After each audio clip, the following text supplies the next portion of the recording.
네, 일단 뭐 국가적 어떤 사이버 보안, 사이버 안보 역량 강화를 위해서 여러 가지가 있지만 일단 국가적인 대응 체계, 특히 컨트롤 타워 부분이 명확히 되어야 되겠고, 그 다음에 이제 결국 사람이 하는 거기 때문에 어떤 사이버 영재를 갖다가 인재를 갖다가 어떻게 육성할 것이냐, 이건 특히 장기적인 관점에서 봐야 되기 때문에 중요한 문제고요.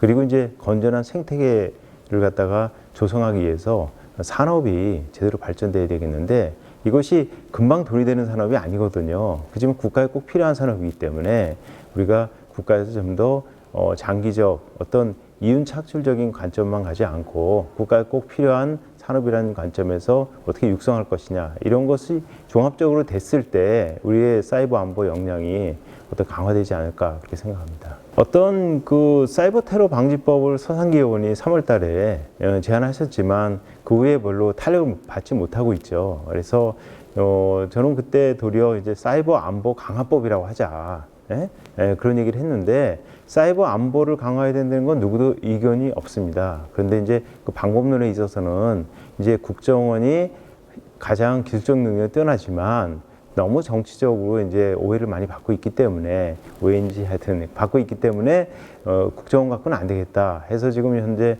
청와대가 사이버 안보 컨트롤 타워를 자임했지만, 현실적으로 우리가 이제 사이버 어떤 사태가 벌어졌을 때 여기에 대한 신속하고 전 정부적인 어떤 대응이 필요한데, 실질적으로 그러려면 능력이 있어야 되거든요. 근데 법적인 근거도 사실 뒷받침이 안 되고 있고, 그 다음에 실질적 능력도 없기 때문에 청와대가 그걸 못하고 있거든요. 그래서 이걸 위해서는 법이 빨리 만들어져야 되는데, 사실은 이 법이 쉽지가 않습니다. 특히 우리의 정보의 공유, 그리고 프라이버시, 이게 정말 충돌하는 부분이거든요. 그렇지만 전에 우리가 90년대 초반에 정보공개법을 만들었을 때 프라이버시, 국가안보와 관련된 정보는 공개하지 않는다, 이런 어떤 절충점을 만들어서 정보공개법을 만드는 것과 마찬가지로 우리가 사이버 안보 강화법은 우리가 국민의 인권 그리고 정보 이런 것을 보호하면서 충분히 해나갈 수 있는 부분이기 때문에 여야의 어떤 정쟁적인 측면이 아니라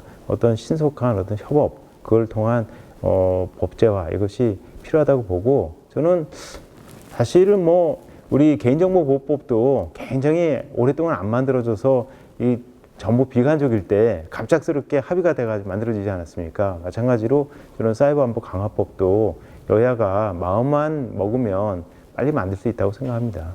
사실 이제 사이버 안보 인력이 사실은 공격적 마인드를 가진 쪽하고 이 방어적 마인드를 가진 쪽하고 이제 좀 다르죠, 그죠? 그래서 대부분 이제 민간 쪽에서 필요한 사람들은 방어적 마인드를 가진 사람들이고, 그 사람들은 정말 이제 정기적인 교육기관을 통해서 우리가 이제 다양한 기업 환경에 맞는 지식도 갖추고, 또한 보안에 대한 지식도 갖추고, 그래서 이제 그런 인력들이 만들어져야 되기 때문에 이러한 인력 양성을 위한 어떤 교육부와 미래부 협업을 통해서 그 정보보호학과도 만들고, 그리고 여러 가지 석박사 과정을 만들고 해서 인력을 만드는 게 중요하고요.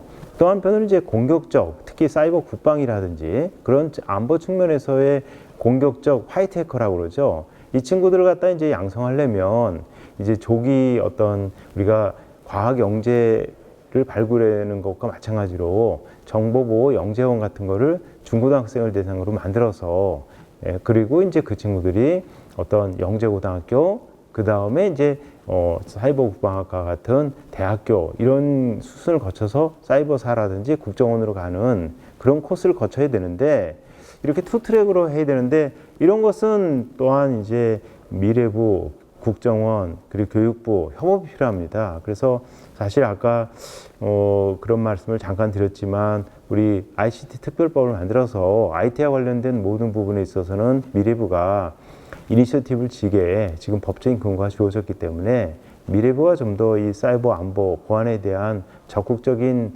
자세로 임하는 것이 좀 필요하다고 생각합니다.